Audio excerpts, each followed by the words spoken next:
So அரசியலமைப்பின் முக்கிய கூறுகள் இந்த டாப்பிக்கிலிருந்து கேட்டிருக்கக்கூடிய ப்ரீவியஸ் இயர் கொஷின்ஸ் மட்டும் பார்ப்போம். ஸோ இதிலிருந்து ஃபஸ்ட்டு ஒரு கொஸ்டின் பார்க்கலாம். ஸோ கூற்று காரணம் கொடுத்துருக்காங்க, கூற்று மட்டும் பார்ப்போம். 42வது அரசியலமைப்பு திருத்தச் சட்டம் ஒரு குறு அரசியலமைப்பு என்று குறிப்பிடப்படுகிறது. ஸோ கூற்று வந்து சரிதான். ஸோ அதுக்கான காரணம் பார்ப்போம். அதிகமான விதிகளை கொண்டு ஒருங்கிணைக்கப்பட்ட திருத்தச் சட்டமாகும். ஸோ 42வது அரசியலமைப்பு திருத்தச் சட்டம் என்பது ஒரு குறு அரசியலமைப்பு என்று குறிப்பிடப்படுகிறது. அதுக்கான காரணம் பார்த்தோம்னா, ஏன் அது குறு அரசியலமைப்புன்னு சொல்கிறோம்னா, அது அதிகமான விதிகளை கொண்டுள்ளது, அதிகமான விதிகளை கொண்டு திருத்தப்பட்டதாகும். ஸோ அதனால் கூற்றும் காரணம் சரி, கூற்றுக்கான சரியான விளக்கமும் ஆகும். ஸோ அதுக்கடுத்ததான் இந்திய பாராளுமன்றத்தில் அறிவியல் கொள்கை தீர்மானம் எந்த ஆண்டு ஏற்றுக்கொள்ளப்பட்டதுன்னா 1958 ஆகும். இந்திய பாராளுமன்றத்தில் அறிவியல் கொள்கை தீர்மானம் எந்த ஆண்டு ஏற்றுக்கொள்ளப்பட்டதுன்னா 1958 ஆகும். ஸோ அதுக்கடுத்ததான் கீழ் சொல்லப்பட்டுள்ளவற்றுள் இந்திய பாராளுமன்றத்தின் இறையாண்மைக்கு உள்ள வரம்புகள் மட்டும் கேட்டிருக்காங்க. ஸோ நம்ம இந்தியாவிலேயே உச்சபட்ச அதிகாரம் படைத்த அமைப்பு எதுனா பார்லிமெண்ட்டு மட்டும்தான். அதுக்குமே வந்து சில வரம்புகள் வந்து கொடுத்துருக்காங்க. ஸோ என்னன்னு பார்த்தோம்னா, அடிப்படை உரிமைகளுக்கு எதிராக அவங்களால சட்டங்கள் போட முடியாது. ஸோ அதே மாதிரி அரசியலமைப்புக்கு எதிராக அவங்க ஏதாவது சட்டங்கள் கொண்டு வராங்க அப்படின்னா நீதி புலனாய்வு பயன்படுத்தி அது செல்லாதுன்னு சொல்ல முடியும். அதுக்கடுத்து தான் நமக்கு மத்திய அரசுக்கிட்டவே எல்லா அதிகாரங்களுமே பிரித்து கொடுக்கல. ஸோ கூட்டாட்சி தன்மையின் காரணமாக மாநிலங்களுக்குமே அதிகார பகிர்வு என்பது இருக்குது. அதுக்கடுத்து தான் எழுதப்பட்ட அரசியலமைப்பு. ஸோ பாராளுமன்றத்தினுடைய அந்த வரம்புக்கு வந்து அரசியலமைப்பு என்ன குறிப்பிடுதுன்னு சொல்லி பார்த்தோம்னா, ஸோ பார்லிமெண்ட்டில் நிறைய எல்லா சட்டங்களுமே திருத்த முடியும். சில சாதாரண சட்ட திருத்தங்களுக்கு திருத்துகிற மாதிரியும் நிறைய சட்டங்கள் வந்து பார்த்தோன்னா திருத்த முடியாது. ஸோ அதுக்கு வந்து பார்த்தோம்னா சிறப்பு பெரும்பான்மை வேணும். ஸோ அறுதி சிறப்பு பெரும்பான்மை, அறுதி சிறப்பு பெரும்பான்மை ப்ளஸ்ஸு பாதிக்கு மேற்பட்ட மாநிலங்களுடைய சப்போர்ட் வந்து தேவைப்படுது. ஸோ அதனால் எழுதப்பட்ட அரசியலமைப்பு இருக்கிறதுனால பாராளுமன்றத்துக்குமே சில வரம்புகள் என்பது இருக்குது. ஸோ அந்த பாராளுமன்றத்திற்கு அதனுடைய இறையாண்மைக்கு இருக்கக்கூடிய வரம்புகள் நம்ம பார்த்தோம்னா, ஸோ அடிப்படை உரிமைகளுக்கு எதிராக அவங்களால செயல்பட முடியாது. அரசியலமைப்புக்கு எதிராக செயல்பட்டாங்கன்னா நீதி புலனாய்வு கொடுக்க வர முடியும். ஸோ கூட்டாட்சி தன்மையின் காரணமாக அதிகாரங்கள் வந்து பிரித்து கொடுத்துருப்பாங்க. எழுதப்பட்ட அரசியலமைப்பின் காரணமாக அவங்களால எல்லா விஷயத்தையுமே ஸோ சுலபமாக திருத்திட முடியாது. ஸோ அப்போ நம்ம பார்த்தோம்னா இதில் 1, 2, 3, 4மே வந்து பார்த்தோன்னா சரிதான் இதில். ஸோ அதுக்கடுத்ததான் இந்தியாவின் தேசிய பாடல் வந்தே மாதரம். இது பங்கிம் சந்திராவின் மிகவும் பிரபலமான நாவலின் ஒரு பகுதியாகும்.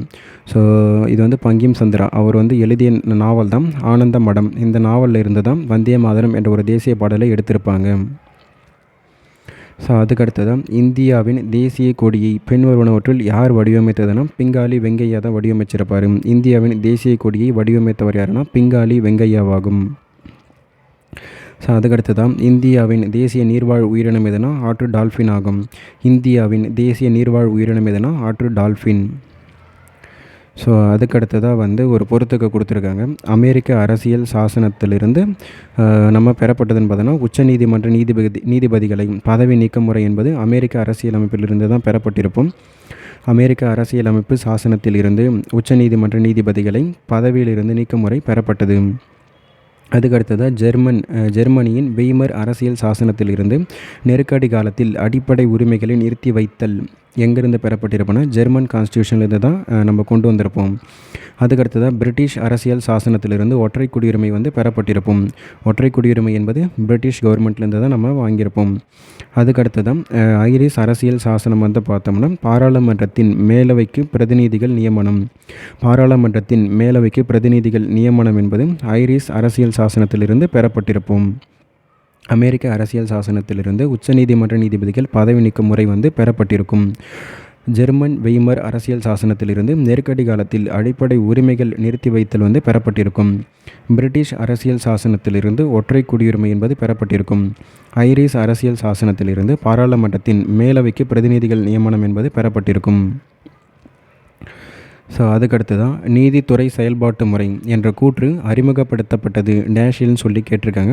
நீதித்துறை செயல்பாட்டு முறை என்பது அமெரிக்காவில் அறிமுகப்படுத்தப்பட்டிருக்கும்.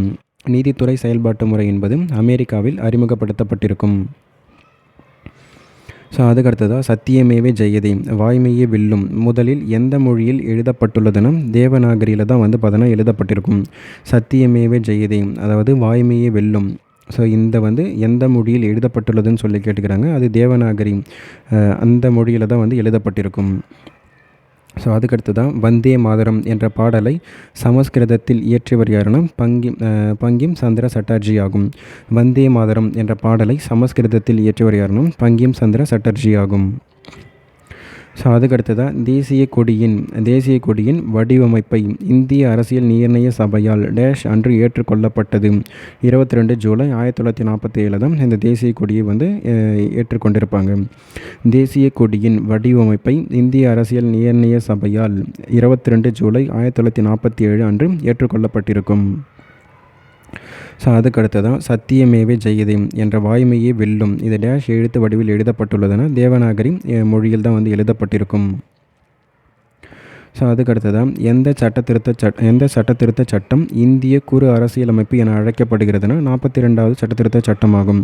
42வது சட்டத்திருத்த சட்டம் தான் குறு அரசியலமைப்பு என அழைக்கப்படும். அதுக்கடுத்ததாக வந்தே மாதரம் என்ற பாடல் டேஷ் மொழியில் பங்கிம் சந்திர சட்டர்ஜியால் இயற்றப்பட்டது. வந்தே மாதரம் என்ற ஒரு பாடல் சமஸ்கிருத மொழியில் பங்கிம் சந்திர சட்டர்ஜியால் இயற்றப்பட்டது. ஸோ அதுக்கடுத்ததாக பின்வருவனவற்றுள் எது சிறு அரசியலமைப்பு என்று அழைக்கப்படுகிறதுனா 42வது அரசியலமைப்பு திருத்த சட்டம். எது சிறு அரசியலமைப்பு என்று அழைக்கப்படுகிறதுனா 42வது அரசியலமைப்பு திருத்தமாகும். ஸோ அதுக்கடுத்து தான் பிற நாடுகளில் இருந்து இந்திய அரசியலமைப்பிற்கு பெறப்பட்டவற்றை சரியாக பொருத்துக. ஸோ பாராளுமன்ற முறை மக்களாட்சி வந்து இங்கிலாந்திலிருந்து பெறப்பட்டிருக்கும். பாராளுமன்ற முறை மக்களாட்சி என்பது இங்கிலாந்திலிருந்து பெறப்பட்டிருக்கும். அடிப்படை உரிமைகள் என்பது அமெரிக்காவிலிருந்து பெறப்பட்டிருக்கும். அரசு நெறிமுறை கோட்பாடுகள் என்பது அயர்லாந்திலிருந்து பெறப்பட்டிருக்கும். அரசு நெறிமுறை கோட்பாடுகள் வந்து அயர்லாந்திலிருந்து பெறப்பட்டிருக்கும். அதுக்கடுத்ததாக கூட்டாட்சி என்பது கனடாவிலிருந்து பெறப்பட்டிருக்கும். கூட்டாட்சி தன்மைகள் கனடாவிலிருந்து பெறப்பட்டிருக்கும். ஸோ அதுக்கடுத்ததான் இந்தியாவின் தேசிய நாட்காட்டி டேஷ் ஆகும் சொல்லி கொடுத்துருக்காங்க. இந்தியாவின் தேசிய நாட்காட்டி என்பது சக வருட நாட்காட்டி ஆகும். இந்தியாவின் தேசிய நாட்காட்டி என்பது சக வருட நாட்காட்டியை அடிப்படையாக கொண்டது.